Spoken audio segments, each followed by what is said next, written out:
We've got a three-part presentation, just as everybody else has. Part one is to answer the question, are European shareholders being left out of U.S. securities class actions?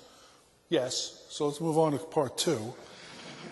How can European shareholders participate in U.S. securities class actions? And my partner, Brian Murray, is going to be handling that. And part three is securities class actions against non-U.S. companies, which will come back to me.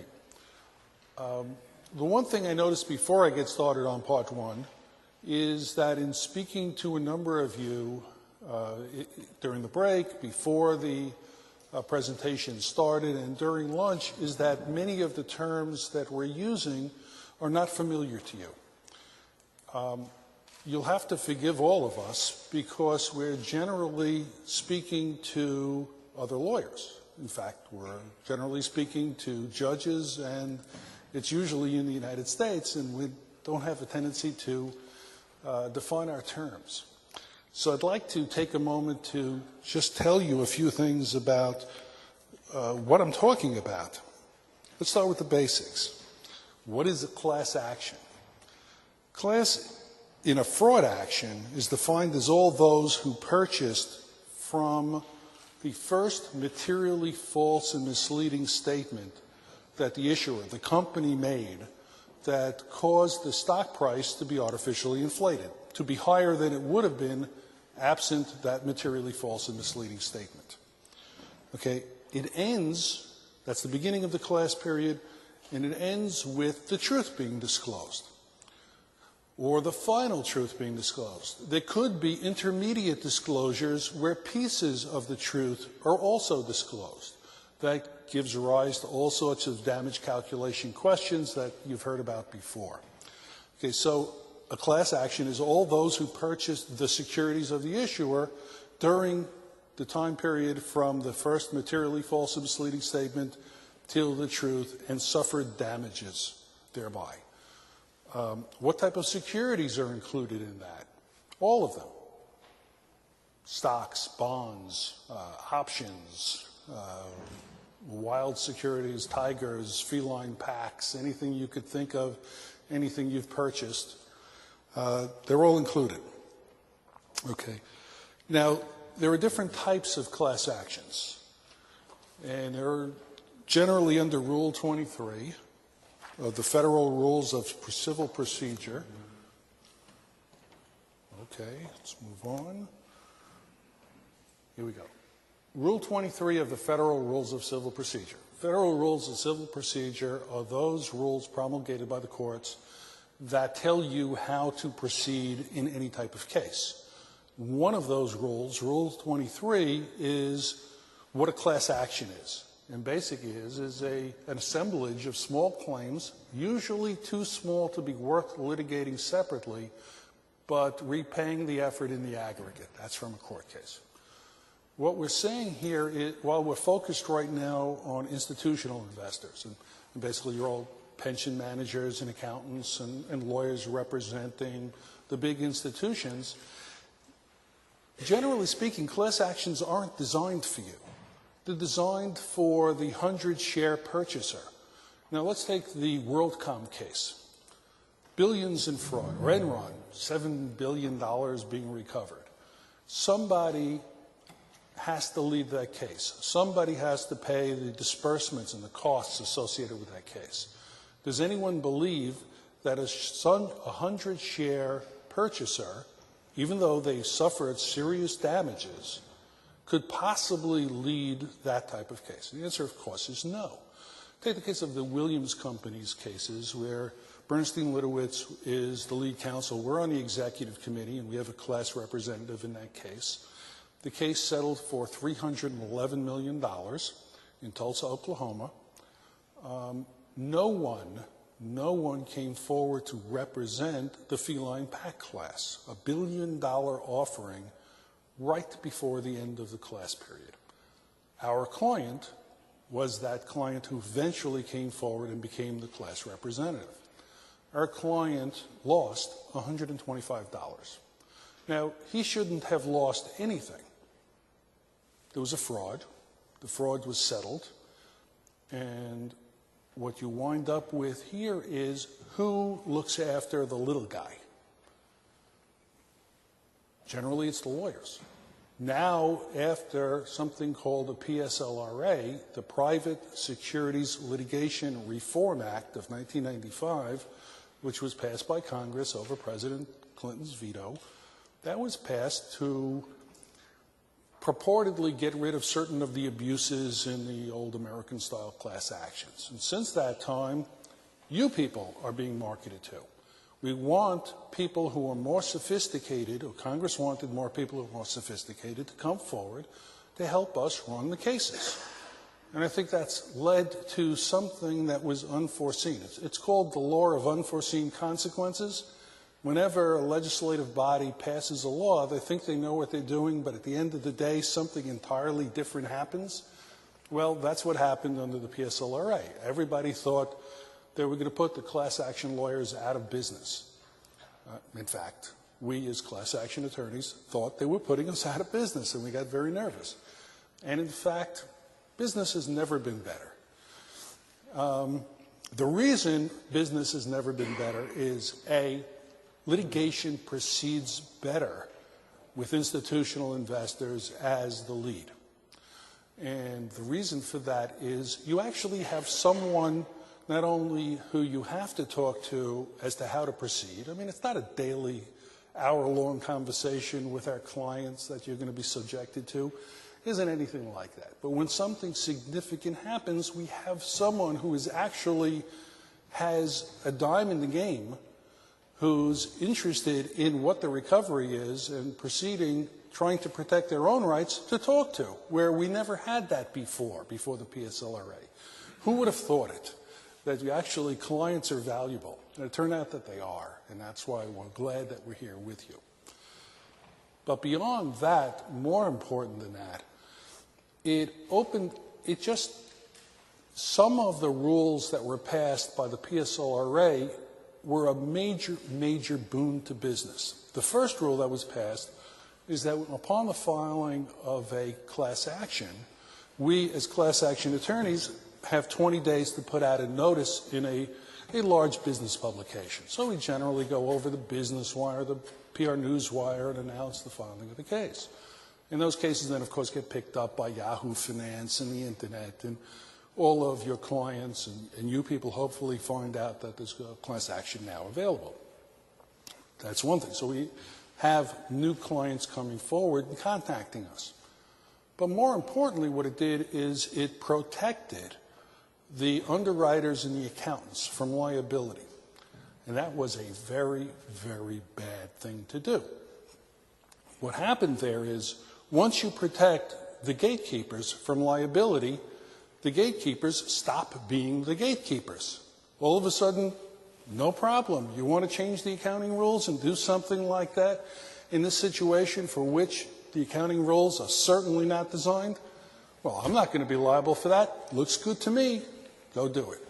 And 5 to 7 years after the passing of the PSLRA, we had wonderful ways to make money and for you to lose money in Adelphia, Enron, WorldCom, Global Crossing.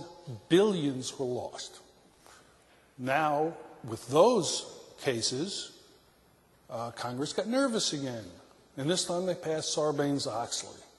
And Sarbanes-Oxley SOX actually has a terrific effect. It has reduced securities fraud. At least apparently so far. It's still a relatively new statute. And when I say it's reduced it, you'll see that the number of cases filed in the last couple of years since the passing of SOX has been weighed down because the companies had to spend substantial sums in order to put the accounting controls in place, and the chairman of the board and the chief financial officer, not the chairman of the board, the chief executive officer and the CFO had to sign the various documents filed with the SEC and had to state that they looked at it and that things are supposedly right. And of course, that's not so good for those people who want to make excessive compensation and so forth. So now Sarbanes-Oxley is being rolled back. And I would assume in 5 years there's going to be another boon to our practice. Another piece I want to get into is what are the U.S. courts? I was talking to this wonderful woman at lunch who told me, well, of course, you have two different systems in the United States, the state system and the federal system. That's really untrue. We have at least 50 different systems in the U.S. First, let's start with the federal system. You have what's called the U.S. district courts. In New York, where we're from, you have 4 district courts. The Southern District in New York, based in Manhattan and White Plains, the Eastern District of New York in Long Island, the Northern District of New York, which is the Albany area, the Mid-Center area, and the Western District of New York. They don't necessarily have the same rules. In fact, they don't necessarily follow the same federal rules of civil procedure. They have their own local rules. So things are different within the state of New York. Now you have the Second Circuit, which is the appellate court, the United States Court of Appeals for the Second Circuit. The Second Circuit is New York, Connecticut, and I think Vermont. Not too many companies are in Vermont, so I don't remember it too well. The Second Circuit, there are 11 U.S. Circuit courts plus the District of Columbia Circuit, I think. The one thing that you can absolutely be certain on is that the circuit courts in California, the Ninth Circuit, will not agree with the Second Circuit. They have to be different. So the rules for scienter, which I believe Todd Collins gave you the explanation of what scienter is, this is a fraud action we're talking about. It has to be, you have to intend to deceive someone, or at least such a reckless disregard of the facts that it approaches actual intent to deceive. And California has a very different standard for how to showing deception and intent to deceive than New York does. So they don't want to agree with each other. So now the question is, where do you file a case? Well, you file a case basically where you can file a case, and generally speaking, that's wherever the company is located. So if you're unfortunate enough to have a company that commits fraud located in Dallas, Texas, the Northern District of Texas, in the Fifth Circuit, that's where you're going to file your case under most circumstances. There are some certain circumstances where you could avoid it. But if you try to file someplace else, you're going to be moved to Texas. And if you're moved to Texas, you've got problems because they have an entirely different set of laws than New York has. And, you know, an example, they just came down with a very interesting decision in a case in Texas, in the Northern District of Texas, in Dallas, around relying on class certification. Class certification, all of a sudden, they just made it so that you had to prove loss causation, that the falsity caused your loss. Now, you always had to show loss causation at some point, but not that early before you actually got discovery. So now, you don't really want to file cases in Texas, but if that's where the company is, and that's where Enron is in Texas, that's where you go. So then you have the state actions. And basically, most companies are incorporated in the state of Delaware. Now, every state has different corporate governance than every other state. Now, the reason that companies incorporate in Delaware, so if you're going to bring a suit for a derivative action for breach of fiduciary duty, you're generally going to bring it in Delaware, because that's where most companies are incorporated. Well, Delaware is very business friendly, and that's why companies have incorporated there. But not necessarily every company is incorporated there. You have lots of companies incorporating in lots of other states, and every one of those states likes to do their own thing and protect their own companies in various and sundry ways, and you wind up in a situation in which you have to become an expert in every one of those cases, in every one of those states for that case. So here we are. We're New York lawyers. Generally speaking, Bernstein Litowitz is a New York firm also with, you know, an office in Louisiana, but generally and one in California. Berger Montague is from Philadelphia. Well, how do we litigate all over the country? We do. We learn it. When you are in a court that you're not familiar with, you have to hire a local counsel who purportedly learns or tells you what you're doing wrong and what you can do. But that doesn't happen. You become an expert in whatever case or whatever court you're in. That's what we do. So that's more of a clarification on what the overall litigation landscape is in the United States. Probably more than you'll ever want to know, but now you'll at least be able to understand many of the things that we said and where we are and what we're doing. In other words, it's a very complex business. Let's talk about class actions again. We went to a conference in Rome last week where there was a discussion from the International Bar Association as to the establishment of class actions in Europe. The European Commission is looking into it. What type of class actions should you have in Europe? And the answer was, well, the question really was, should you incorporate or just transfer whole hog the American system of justice over to Europe? Well, we have all these different courts in America. You certainly could match us in Europe. So that would be a good start. However, you need a certain number of other things besides class actions. And those are contingency fees, no loser pay rules, and opt-out class action laws. This is the basics for what a class action is. The rules that are being thought about currently in Europe are opt-in class actions, and in fact, I believe you have in the UK some form of opt-in class action. That's not a class action. That doesn't bring justice to the little guys. They're not going to opt in. In fact, the US has opt-in class actions. Every opt-out class action, meaning you have to tell us or the court that you don't want to be included in this class action, otherwise you are. Every US opt-out class action has an opt-in component. What am I talking about? Okay. Basically, at the end of the day, when there's money to be distributed, if there's money to be distributed, you have to file a proof of claim form. And if you don't do that, you don't have to participate if you don't want to. You don't have to take your money off the table. In fact, most people don't. In the U.S., 30% participate in the class action. They fill out the forms. They send it in. Now, that's true of institutions also. Institutions aren't participating. Now let's get to where I was supposed to start with from the beginning. Are European shareholders being left out of U.S. securities class actions? And I said, yes. But again, that's not too surprising because U.S. institutions are being left out of U.S. class actions. So why wouldn't Europeans be left out? But you're being left out at a much higher rate than Americans are being left out. And that's where you're going wrong, because there is money on the table to help you provide the benefits you need to provide to your pensioners, to your investors, to whoever else you're investing money for.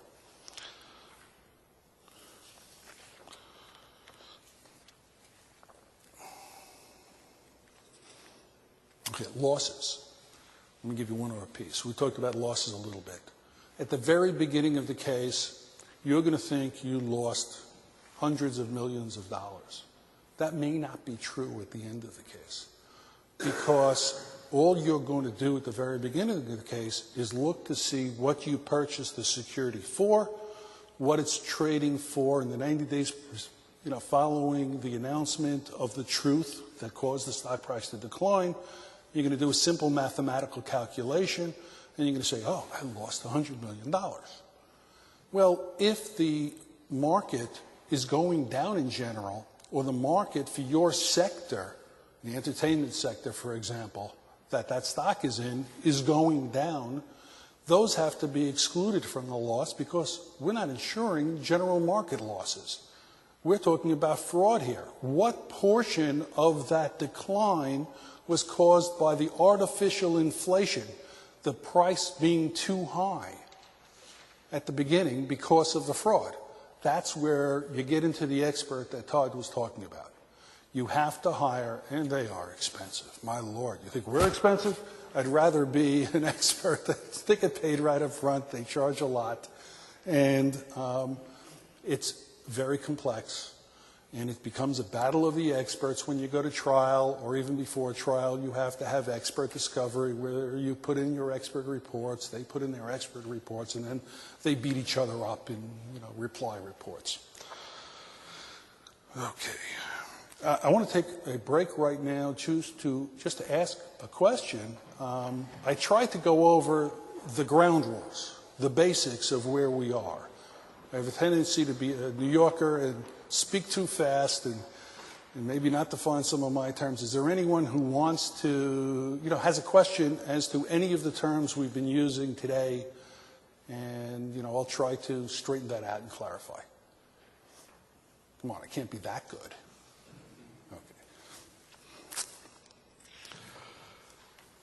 Let's talk about now, let's go on to the few remaining slides I have, because I don't have that many. Relevance of U.S. securities class actions globally. $17.2 billion in settlements in 2006. A hefty number. $9.6 billion in settlements in 2005. It wasn't that there was that much more fraud in 2006. It was generally one case. I think it was WorldCom, in fact. Congratulations. The perfect storm. Terrible fraud. People go to jail. A lot of people lost their money while there were billions recovered for the WorldCom securities holders. A lot more was lost due to the fraud that just could not be recovered, because the one thing you have to have when you're settling a case is an ability to pay on the part of the client, or not on the part of the client, on the part of the defendants. They have to have a company there. They could be bankrupt, maybe limited to the insurance, and when you go after the individual defendants, there's a nice ability to hide that money, or sometimes the stock market losses are so high that they can't possibly make up the difference. So you're going to wind up getting less per dollar than your loss. That's what the settlement's going to be. And 80% of U.S. class actions filed involve securities with European listing. So here you are. You've got all of that, lots of money, lots of ability for you people to get involved. In fact, I'll give you an example from the Enron case. In the Enron case, the reason we wound up with a number of the clients, the European clients that were representing German banks and so forth, is because Enron marketed certain securities, debt instruments, only in Europe. They didn't sell them in the U.S. They sold them in Europe. And we went around from place to place and gave this type of presentation trying to explain what a class action is and why you should be involved, and said at the end of the presentation, and by the way, does anybody here own this list of Enron bonds? And a number of people came up to us and said, I have one of those. I said, good, we'll get you some money back. But it took us going around to search these people out, despite all of the publicity of Enron. Besides the incredible decline in the price of Enron securities, it took us going around asking, please come forward and represent these types of securities. Be a class representative, and we'll get you and the rest of the class back some money. And that's still going on today.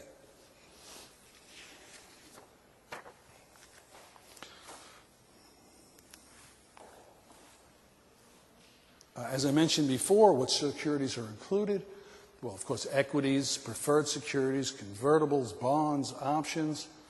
But, again, it was mentioned earlier today, and we'll mention it again, you need a class representative for each type of security included in the action, and probably one for each type of security purchased on each foreign exchange. Different rules for where you purchase it. Okay? This is where vigilance in monitoring your portfolio and pending actions can pay dividends. Without a representative in the case for your type of security and your exchange, that security may be excluded from the action. And we're going to go on a little later and give you some cautionary tales of people who lost lots of money because they did not include European purchasers and non-U.S. purchasers. Okay. Now, coming to the end of my slides, why would you be left out? Again, the obvious reason, the easiest reason, you haven't filed a proof of claim form. I mean, that's at the very end of the case. You're effectively opting out with no recourse. Just fill out the form. In fact, if you're an institution, generally speaking, you can provide magnetic tapes in the claims processors, those big data processing organizations that actually handle the receipt of all the claims and the calculations of the percentage ownership in the settlement fund and so forth. They'll accept, well, I keep saying magnetic tape. I guess nowadays it's called an email or transmission or something. All I want from you, from an institution, is an affidavit saying these were my transactions. Buys, sells, what I owned before the class period, what I sold during the class period, things of that nature. Just tell them. They want to give you the money. And then they'll look it over and tell you what the deficiencies in the filing was, and they'll have a conversation with you, and you'll correct it. And you know what? You'll get some money. You don't do that, you get nothing. Over $1 billion of the $5 billion in settlement funds were unclaimed in 2004. That comes from a research report from a Duke University law professor who has a database who monitors these things. 20% of the settlement funds were unclaimed. Okay, institutions submit claims in less than 30% of the time they are eligible to do so. Now, that's U.S. institutions we're talking about. Europeans is far less than that. I mean, generally speaking, when we come to these events and we have conversations with people, they start off not understanding anything we're talking about. What is a class action? What is a contingency fee? We don't do that. Well, we do. You could be excluded from the class on the class definition, so you never get a proof of claim form. That's what I'm saying forward. You need a class representative to come forward for each type of security. You've got to get them in there or you're not getting anything. Now,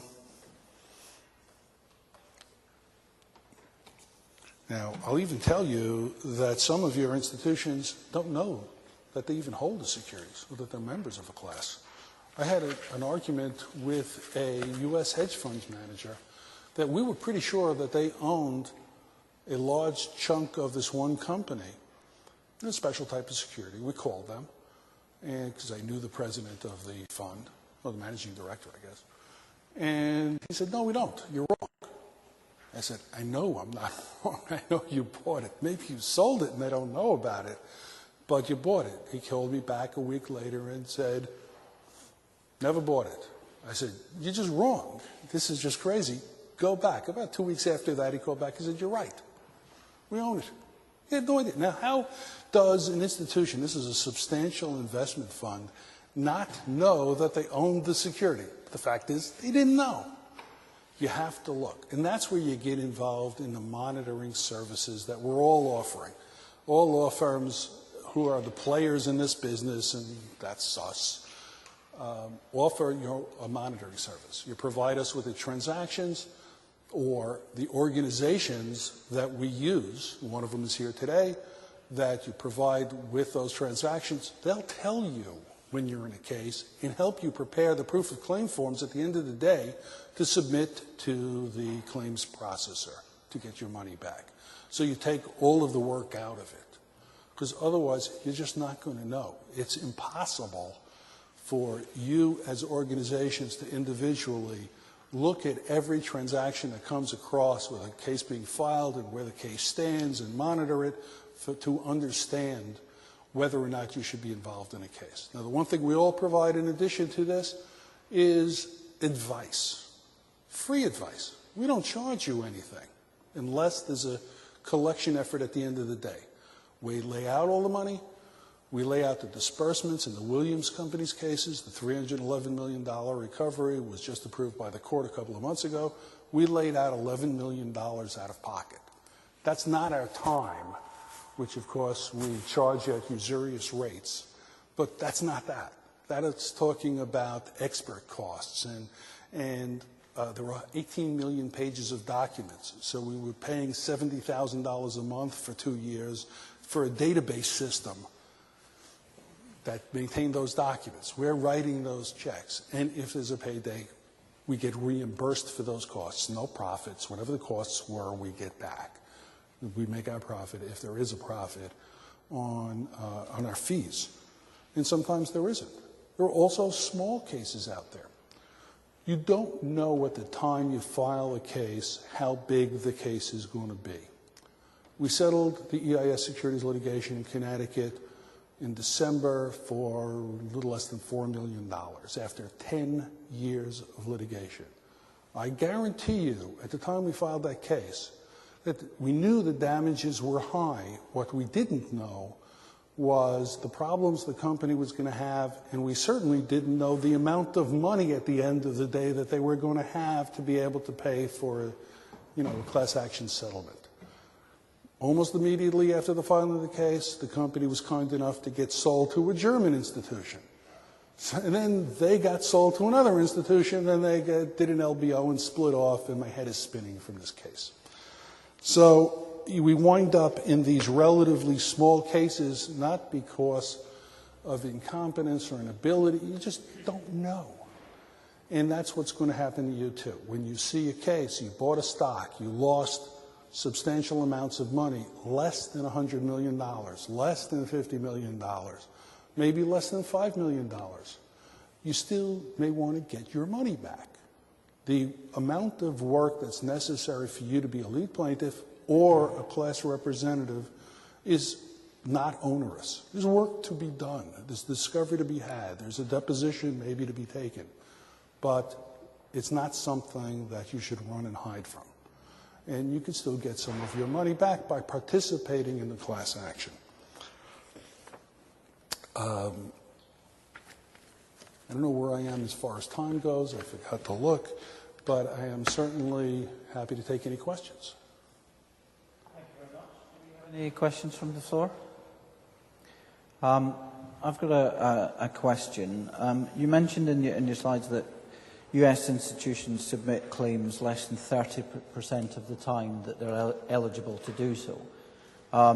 And there was some research done, I think it was Institutional Shareholder Services, that said up to about 70% of European institutions don't claim when they're eligible. Is that a figure that you sort of agree with, roughly about 70%?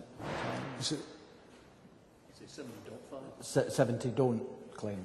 Is that 70? In the right ballpark, or is that too high, too low? 70% don't claim when they're eligible. I think it's more than that. I think it's far more than 70% don't claim, because that matches the U.S. institution number, and that's not been our experience. Don't forget, in the cases we're in, and we're all in a lot of cases, we see who files and who doesn't, and we know who owns from the mailings that we have to do, and it's been my experience that I would guess less than 10% of European institutions actually, Europeans and European institutions actually file proof of claim forms. Okay. You also mentioned that you were at a conference last week that was talking about bringing class action in Europe. How far away is that in terms of reality? Is it a year, 10 years? And just possibly I'd be interested in your perspective as to why it's not emerged quicker in Europe. I'm reading tea leaves here to give you an answer, but I'll give you my considered opinion. There will be some action, some legislation passed someplace within the next couple of years. I believe it'll be opt-in class actions with loser pays and no contingency fees. So in other words, you won't have a class action law. It won't be viable. I think a more effective class action mechanism will require additional parmalats, vivendis, Vandermeulens, and other disasters along the lines of our Enrons, our Adelphias, Global Crossings, and WorldComs. Until that happens, if that doesn't happen as quickly, I think my bones will turn to dust before you have an effective class action mechanism. That's just from speaking to people.